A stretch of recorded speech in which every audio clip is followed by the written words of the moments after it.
Braden, it's Trevor Gross from CUTigers.com here. How good did it feel to get that Wake Forest game under your belt and get a few catches and just get off and running? It felt good. Was a little nervous getting back out there. I was actually more nervous for that game than I was when I came back for the Ohio State and the LSU game. But it felt good to be back out there with my guys. Camp was obviously different, because I had a different mindset. I'm actually able to play, and I'm just thankful that we got that game because with the coronavirus and everything that's going on, you never really know how long the season's going to be or what may happen or what may change. It's really a day-by-day thing. So I was just thankful, to get that game under my belt. But now it's just, going out there showing that I can be a consistent player like that.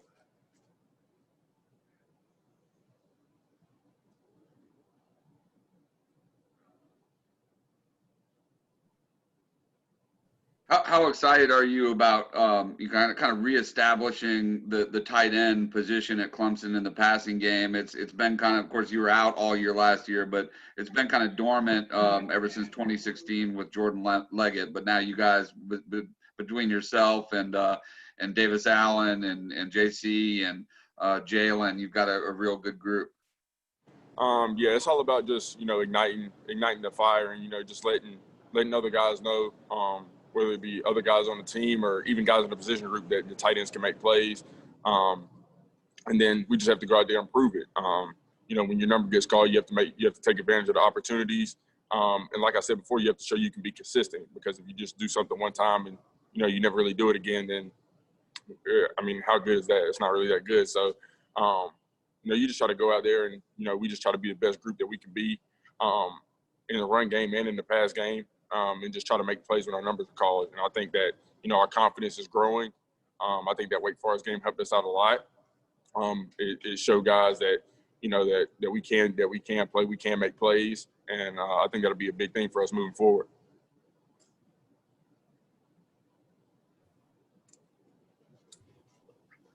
Braden, this is Larry Williams at TigerIllustrated.com. From your view, how is Davis Allen different this year compared to last? I know he's obviously has a bigger frame, but just curious for your insight there. I would say the biggest thing is probably knowledge of the game, knowledge of the offense. Obviously, he's gained. I'm not sure how much Davis actually weighed last year, but he's put on a lot of muscle. Davis is a really strong guy, very physical, and he's very good at the point of attack, and obviously catching the ball as well. And, I think I said it last time, but Davis is a great player. He's going to continue to grow. He's going to continue to be a good player. But, I would probably say just learning the offense, because outside of the quarterback and, probably on the offensive side of the ball, the tight end is probably the hardest position to learn in our offense just because we're moving, we're doing so many different things. So that can take a while to learn it, but I think he's probably picked it up very quickly. And there's little small details that, that you start to learn the longer you're in the program and things like that, and he's starting to pick up on all those things. But I would say that's probably the biggest difference because, I felt like he was a very physical guy last year, but even more so now, he's that extra year in the weight room. And I know he was working out, through quarantine and all that stuff, and it shows.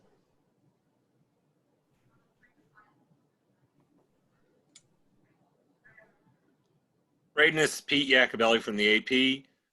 Happy for the off week. Wish it were. You wish you could play a couple more games before. How do you guys feel coming into the break? I personally wish that we could have a few more games, but I guess it's a good time. We have some guys that are banged up, so I guess it ended up being good timing. And like I said, with the coronavirus and stuff, you want to have breaks where you can postpone games, you can reschedule games, things like that. So I think it all worked out for the best, especially, we got some guys who are injured that, that we need to get back before we're on this 6 or 7 game stretch. So, I feel like it ended up coming up at a good time, but yeah, I would like to have a few more games before we get a little break, but it all worked out for the best. Hey, Braden, this is Todd Shaughnessy in Spartanburg. How did you deal with things last year, especially, mentally? I just really relied on my mom and relied on my faith, to be completely honest with you. There were days whenever I was struggling. But I had to realize that football is what I do, and it's not who I am. And that's tough for a 19-year-old guy to learn when that's pretty much all he's been doing. It's pretty much what he's known for. But yeah, it was tough times. But like I said, I was just relying on my parents, relying on my faith, and just trying to become better every day, trying to become a better person every day, not necessarily focusing on the player. Obviously, that was just a natural, coming to practice, doing things like that, but just focusing on my mental health and just focusing on, the things that I'm passionate about outside of football. But like I said before, it was a tough time, but I'm glad we finally got through it. And it all, like I said, it all worked out for the best. I get the year back on the back end if it's needed. So I think that's just God looking down on me. I think that's the biggest blessing. Was there somebody in particular who kept you positive? Yeah, I talked to Dan Leanne a lot. He's a pastor at New Spring Church here.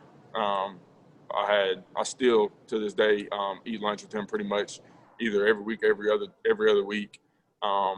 He keeps my spirit healthy, he keeps my mind fresh. He just gives me good perspective. And like I said before, it's just a blessing to have people like that in my corner whenever you're going through something like that, because like I said, I wouldn't waste that on anybody. You haven't done anything wrong, and obviously you just have to take the consequences that are given. But at the end of the day, it all worked out, and I'm just thankful to be able to be back playing this year.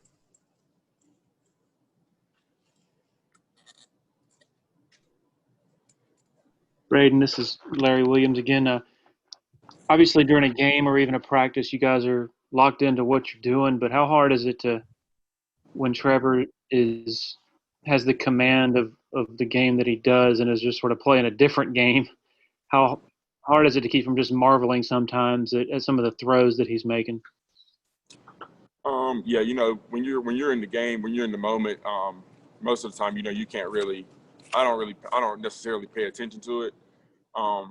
But then when we go back and watch film, I'm like, how did he make that throw?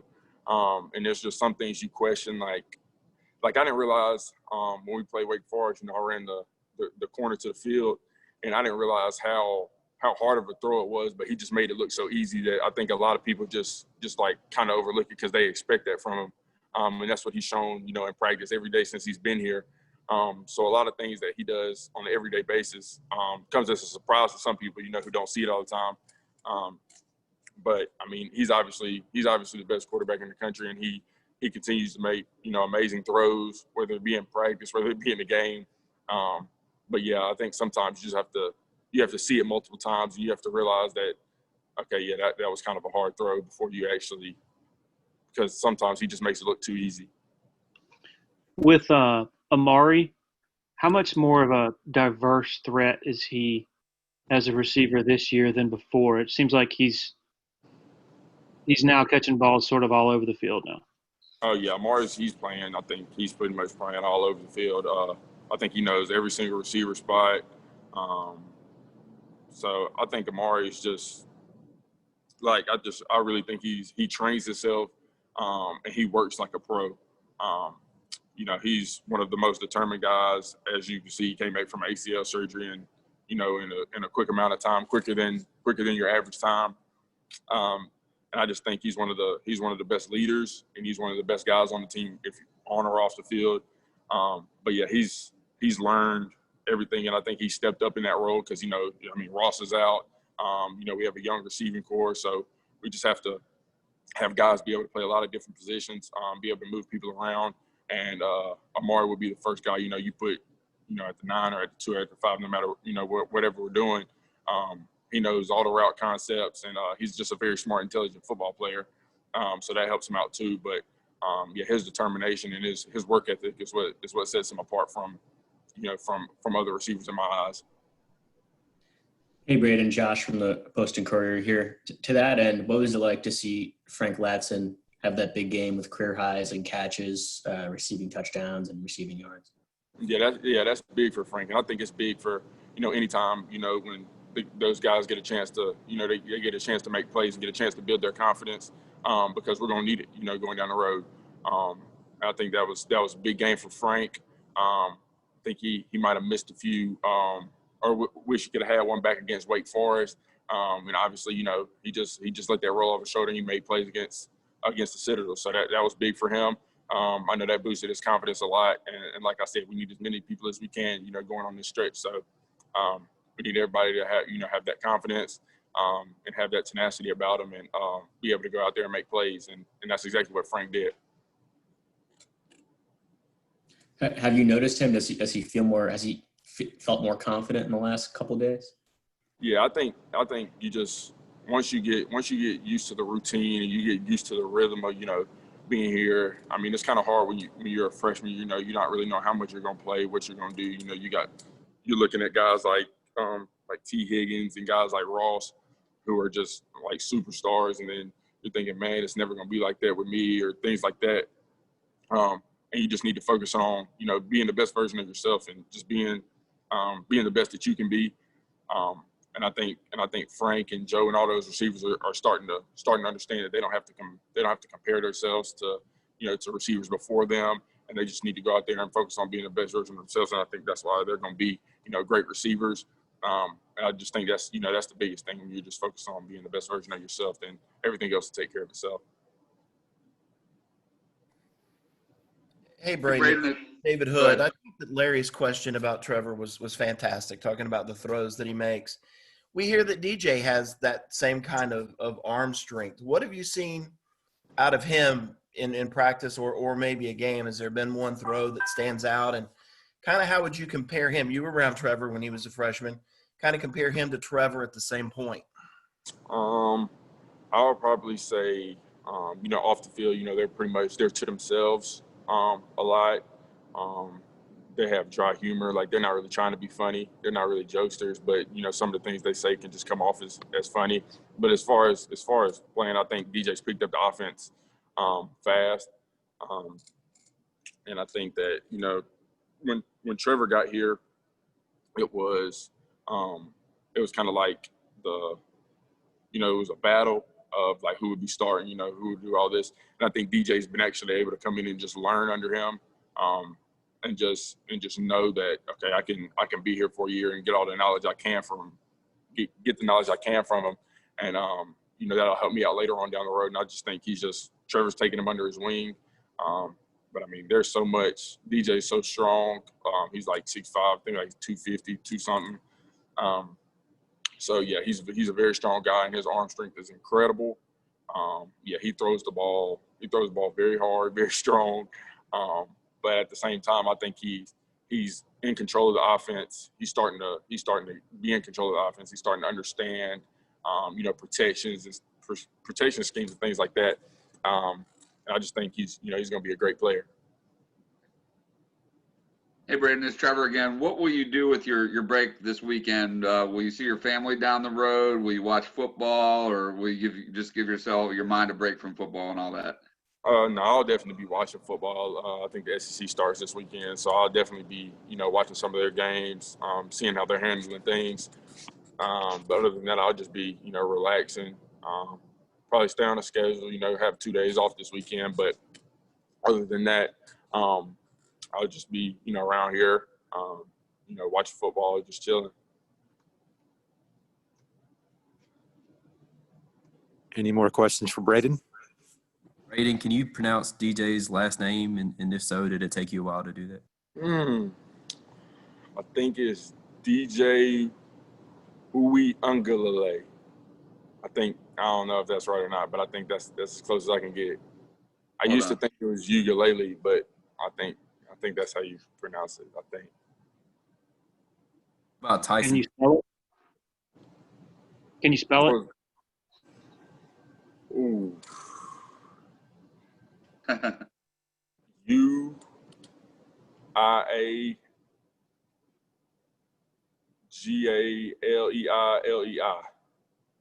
That's my guess. One extra I. Yeah, one extra I in there.